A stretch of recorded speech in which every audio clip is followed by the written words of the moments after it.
Namaste student. Today we are going to discuss about measurement of electrode potential. So how we can measure the electrode potential? As already in class 11 you have studied about SHE, that is a standard hydrogen electrode. So let us again revise it. Dear student, the potential of individual half cell cannot be measured. So half cell cannot be measured individually. अकेला उसको measurement नहीं किया जा सकता. It can be measured with a reference to another half cell. तो किसी का भी अगर आपको मेजरमेंट करना होगा तो एक को रेफरेंस समझना होगा तो दूसरा मेजरमेंट होगा. That is the way. So we can measure only the difference between the two half cell potential that give the EMF the cell. और किसी एक का आप पोटेंशियल डिफरेंस मेजरमेंट कर सकते हैं और वो आपको ईएमएफ बताएगा. So dear student, it is not possible to find out half cell potential. So for this, according to convention, half cell is called a standard hydrogen electrode.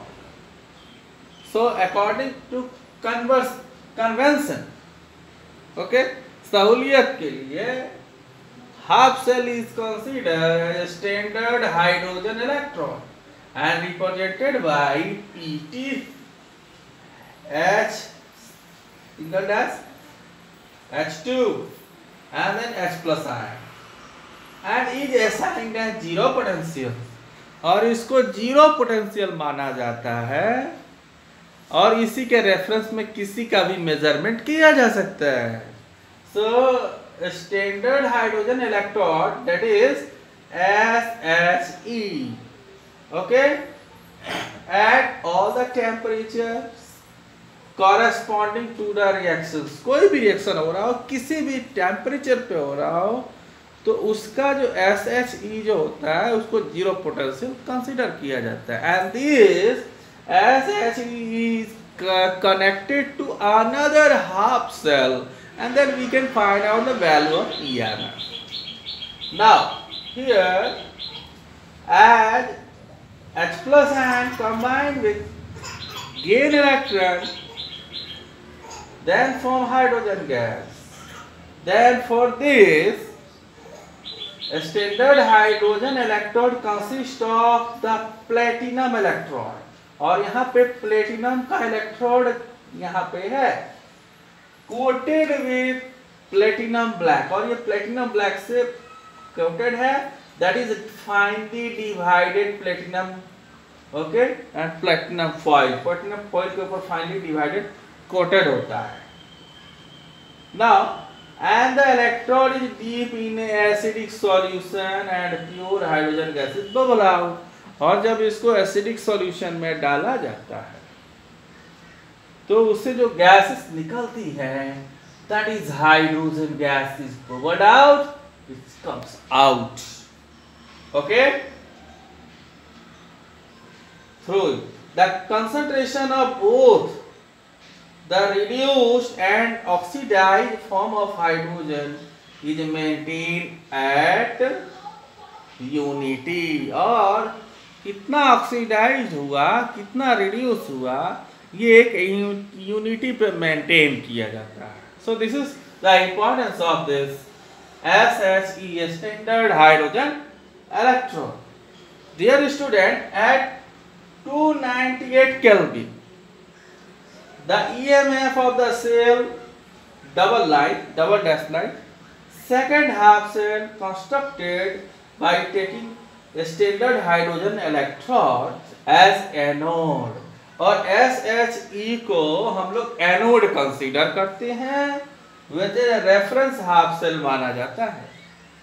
and the other half cell cathode, और जो दूसरा connect किया गया that is called cathode, gives the reduction potential. ये oxidation potential को indicate करता है anode. तो ये जो कैथोड का पार्ट होता है वो reduction potential of the other half cell, यानी एक रिडक्शन बताता है और एक ऑक्सीडेशन बताता है. So if the concentration of the oxidized and the reduced form of a species in the right hand half cell, अगर वो right hand half cell में अगर है the unity, then the cell potential is equal to standard electrode potential. तब जो क्या होगा, वो standard electrode potential के बराबर हो जाता है और उसको हम इंडिकेट कर सकते हैं. That is standard electrode potential is represented by ER dash naught और थीटा हम कह सकते हैं ER theta of the given half cell and indicated by E naught equal to ER naught minus ER naught. To left E naught equal to ER naught minus EL naught. So इस तरह से जैसे पहले के case में था ठीक उसी तरह से इसमें भी होता है. राइट माइनस लेफ्ट किया जाएगा और इसमें एस एच ई जो होगा वो उसके रेफरेंस में लिया जाता है जिसको एनोड माना जाता है और दूसरा जो हाफ रिडक्शन पोटेंशियल जहाँ होता है उसको आपका कैथोड माना जाता है. तो कैथोड आपका रिडक्शन पोटेंशियल हो गया और जो एनोड हो गया वो आपका ऑक्सीडेशन पोटेंशियल हो गया और इस तरह से हम लोग कैलकुलेट कर सकते हैं. After that we will see the next video. Thank you.